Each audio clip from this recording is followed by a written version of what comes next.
She said she needed space. So I gave her the apartment for a while and stayed with my brother. One day, I came back to grab some clothes, and found her in the living room saying, "He'll never find out.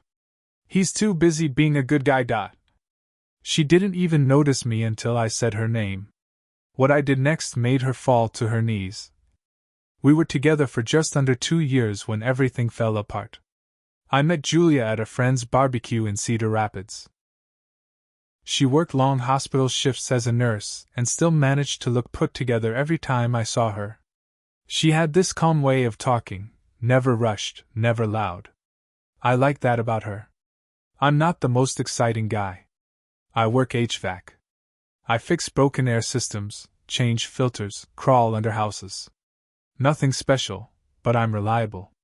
I work hard, and I take care of the people I love. Julia and I moved in together after 6 months. It felt fast, but things were easy with her back then. We didn't fight. We liked the same movies, same food, same idea of a quiet weekend. I thought I hit the jackpot. When her car needed work, I paid. When she wanted to go back to school for her nursing certification, I told her to go for it.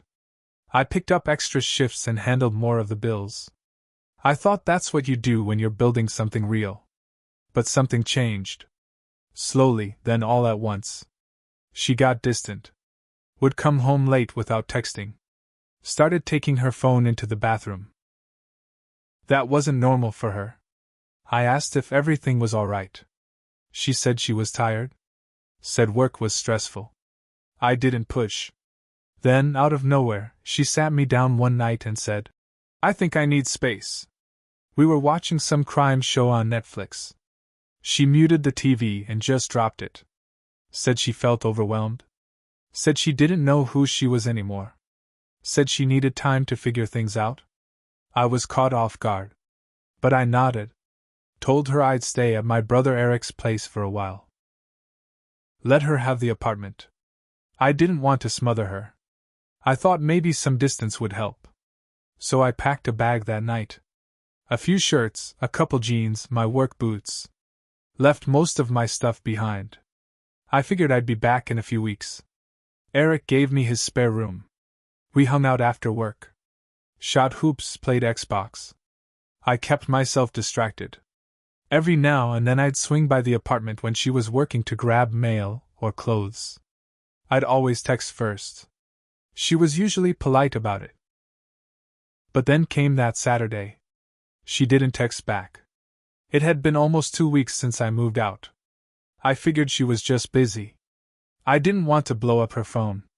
So I drove over that afternoon just to grab a few things. I didn't even knock. I still had my key. The second I opened the door, I felt it. Something was off. The lights were low. Music was playing, smooth jazz or R&B or something. The air smelled like a cologne I didn't wear. There were 2 wine glasses on the table. One still had lipstick on the rim. Then I heard her laugh. Not just any laugh. That fake, flirty kind she never used with me. It came from the couch. I stepped further in. And that's when I heard her say it. "He'll never find out. He's too busy being a good guy. Always trying to do the right thing. Poor guy doesn't even know he lost already." I froze. She was on the couch, sitting real close to some guy with a neck tattoo and a smug face. They didn't even see me at first. She was smiling. Until I said her name. "Julia!"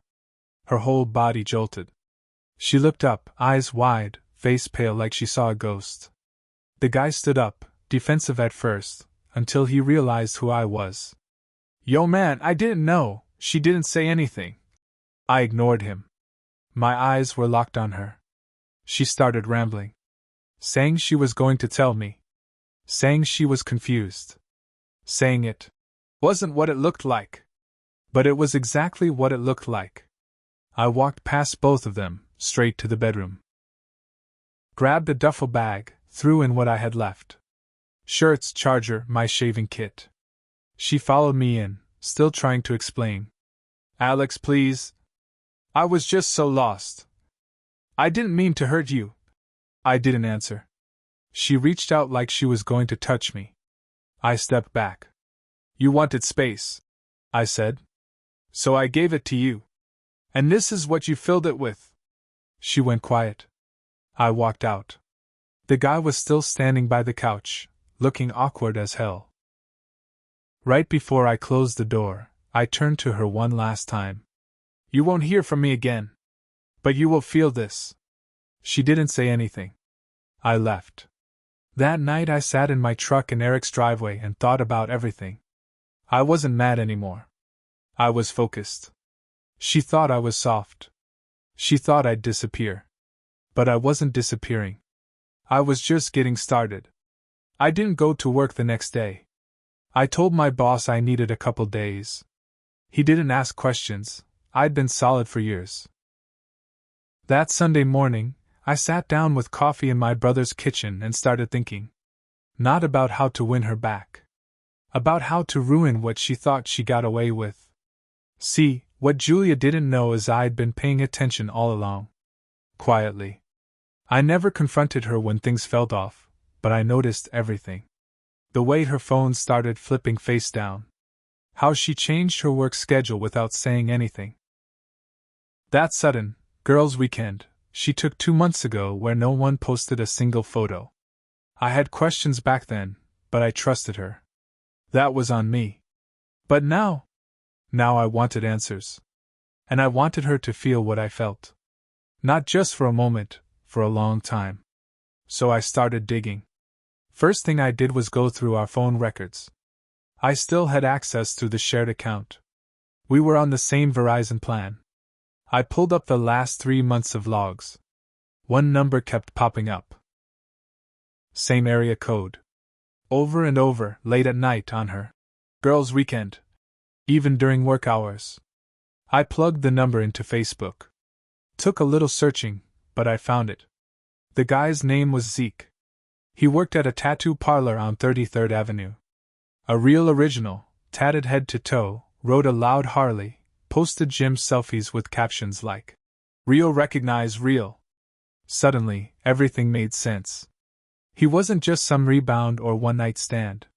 This had been going on for a while. She hadn't been lost. She'd been lying. I didn't text her. Didn't call. Instead, I called our landlord. The lease was in my name. Fully. I was the one with the income and credit score. She just paid me her half each month. I asked if there was a clause for early termination. There was. I asked what would happen if I moved out and stopped paying. He said she'd have 30 days to cover it or be evicted. I told him I'd be officially moving out by the end of the week. I didn't say a word to Julia. Instead, I printed out every phone record, every call log, every photo I could find of her and Zeke together.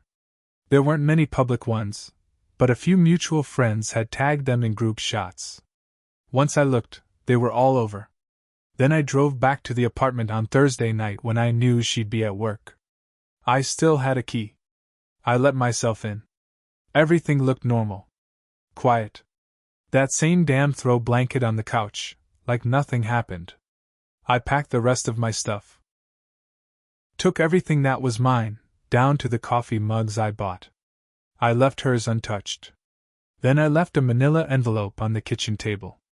Inside was a printed copy of the lease termination letter, a breakdown of her new rent loan, the eviction notice that would come if she didn't cover it all, and every phone record showing her calls with Zeke. I also tossed in a couple printed photos. On top of the pile, I left a sticky note. You wanted freedom. Now you've got it. All of it. And I walked out. 2 days later, she texted me.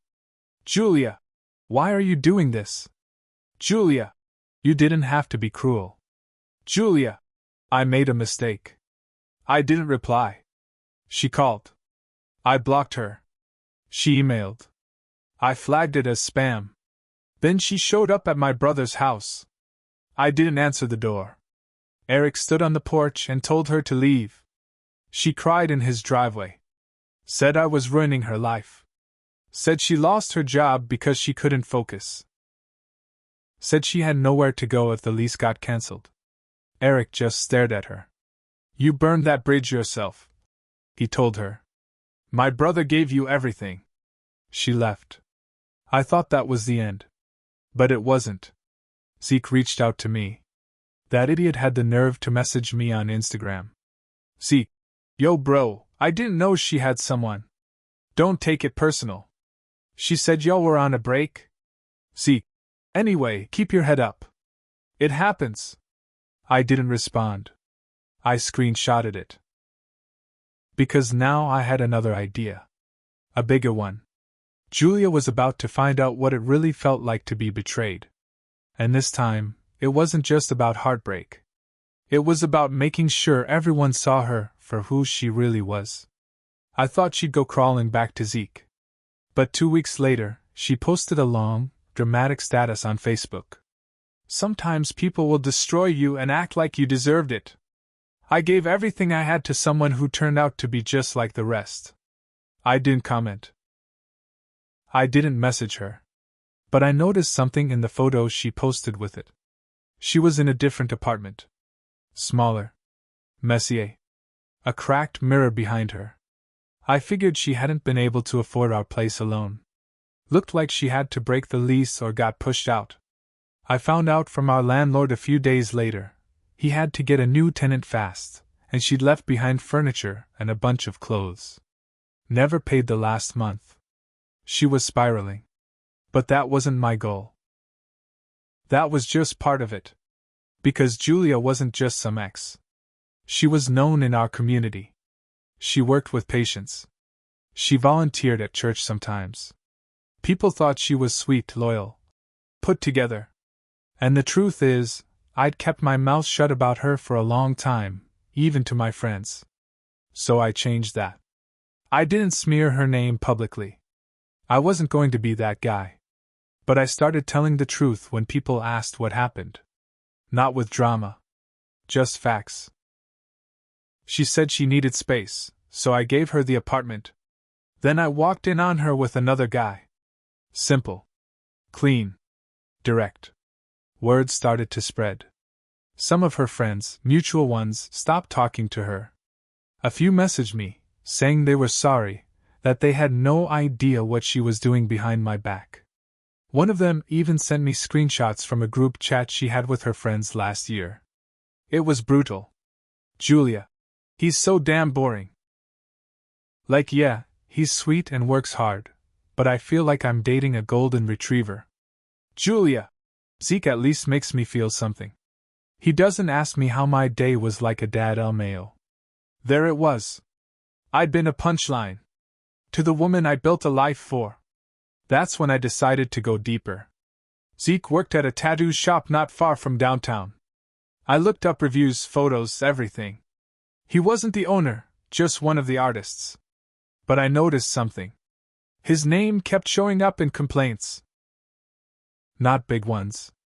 Just a few customers saying he no-showed appointments, didn't respond to messages, left tattoos unfinished. The shop still had a decent rep, but I saw the cracks. So I booked a consultation under a fake name. Just to meet him. I used a burner email. Said I wanted a memorial tattoo for my dad. I showed up, hat low, hoodie up. Zeke didn't recognize me. He barely looked up. Took the meeting. Acted cool. I asked him about pricing. About deposits. About reschedules. He talked fast, like he was trying to impress me.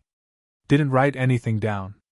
And when I left, I reported him to the shop manager. I emailed the shop with copies of the public complaints I found and added my own. Zeke was late. Smelled like weed. Didn't have my info right. Seemed distracted and disorganized. I don't trust him with a needle. I didn't hear back. But 2 weeks later, his name was gone from the shop's website. I checked his Instagram. He was posting old tattoos. Nothing new. Nothing with the shop tagged. Then came the final twist. I ran into one of Julia's old coworkers, Megan, at a grocery store. She used to come over for game night back when things were good. She saw me, came up, and gave me this tight, uncomfortable smile. Hey! I heard what happened. I'm really sorry. I nodded. Didn't say much. Then she leaned in and whispered, Don't say I told you this, but Julia was seeing someone at the hospital too. Before Zeke. My stomach turned. What? Yeah. A paramedic. They kept it quiet. But I saw texts. They used to sneak off together during night shifts. So Zeke wasn't the only one. He wasn't even the first. Julia had been lining up exits while I was building a home. It hit me then, I'd been played from every angle. For months. Maybe longer. But here's the thing, she was out of options now. She lost me. She lost Zeke. She lost her apartment. Her rep, her stability. And she didn't even know what was still coming. Because the last thing I did? I sent all the screenshots, all the call logs, every photo, and every quote she said about her job, about patients, about showing up drunk or high after her shifts, to her hospital's HR department. No name attached. Just truth. And they opened an investigation. She was about to find out that betrayal doesn't just cost you love. It costs you everything. I didn't hear anything for a while after I submitted the report to her hospital's HR. I didn't expect them to tell me much. But I knew how those systems worked. I didn't make anything up, I just laid out the truth. Her late-night drinking. Showing up hungover to shifts. Texts where she joked about getting through the night with half a brain. Her complaints about patients.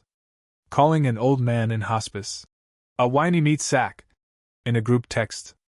I attached screenshots, timestamps, the whole thing. I knew it would trigger something.